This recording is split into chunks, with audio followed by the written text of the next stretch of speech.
Discursul Mihail Cogălnicianu cu prilejul alegerii lui Alexandru Ioan Cuza ca domn al Moldovei la 5 ianuarie 1859.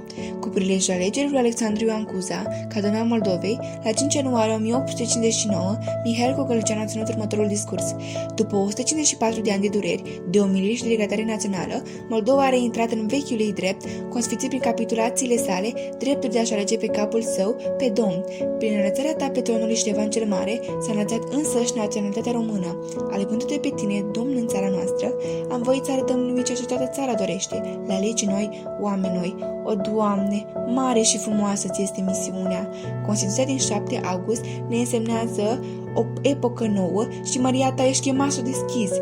Fii dar omul epocii, fă ca legea să înlocuiască arbitrarul, fă ca legea să fie tare, iar tu, măria ta, ca domn, fi bun, fi blând.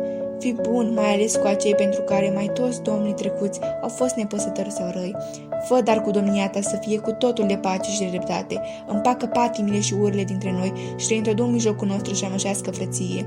Fii simplu, măria ta, fii bun, fii domn cetățean, urechea ta fie purtătoare deschisă la adevăr și închisă la minciuni și la negușire.